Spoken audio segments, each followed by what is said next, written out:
Wish we could have went off there right then. This is great. I just hope Dale's okay. I guess he's all right, isn't he? Darrell Waltrip very somberly said, I hope Dale isn't hurt too bad. And I thought to myself, he can't be hurt too bad. My God. Just knew from the impact, it wasn't that hard. I mean, it was hit, but not like taken harder. To me, at that point, everything was still okay. Everything, we just had, Dad just got caught in a wreck. I was sitting on the pit box and I jerked my headset off and jumped down, and I thought I better make sure he's okay. I put my headset back on and I said, Dale, you all right? Dale, you all right? And he never came back. I just walk over to Dale. When I took his net down, I was just quite surprised as far as the condition he was in. I think when I first realized that we might be in trouble here, I saw Kenny walk to the car, and Kenny was in a panic mode. I knew he was in trouble. I knew he was in big trouble. You're looking inside turn 3 where rescue workers are helping Dale Earnhardt to get out of his car. I was the first physician to get to the car.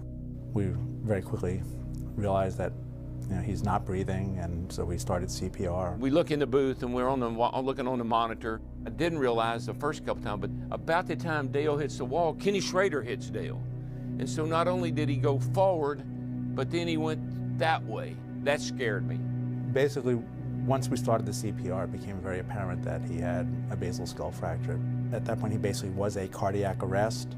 And therefore spending more time at the scene is not going to benefit his situation. While Earnhardt's driver, Michael Waltrip, celebrates, Dale Earnhardt rides the back of an ambulance to the Halifax Medical Center.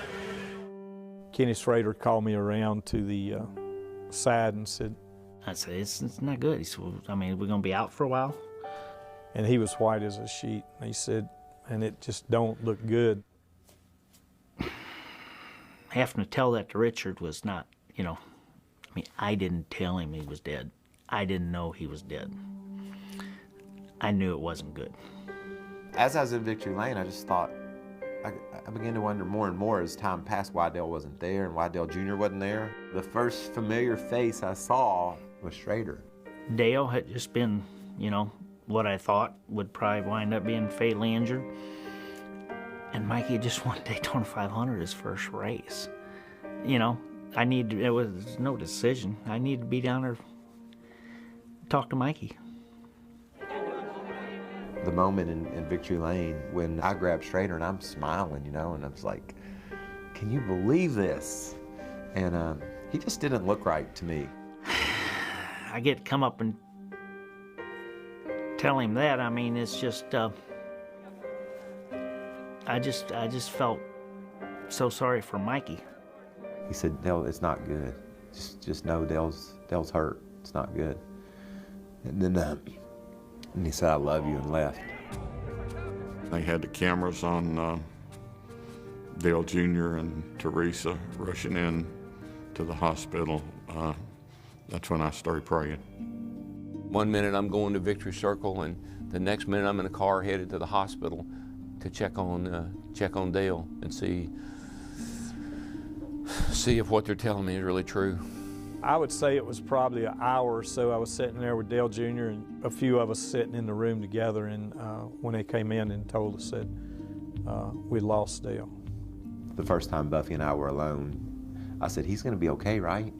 I knew he was hurt, but I just was hoping that it wasn't the worst.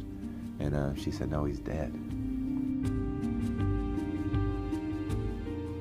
This is undoubtedly one of the toughest announcements that I've ever personally had to make.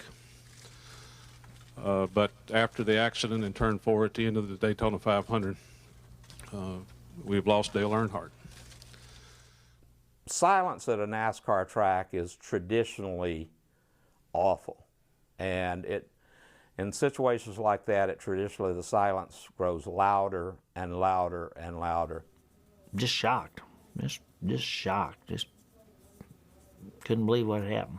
I remember going up there and setting up about all night long Sunday night, thinking it was a nightmare. One thing that I didn't ever understand, and I don't think I ever will on this earth, is why it had to happen.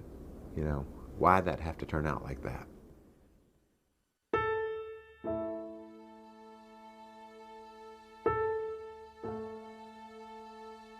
Dale Earnhardt was Superman. We thought that Dale would never be hurt. And we were wrong.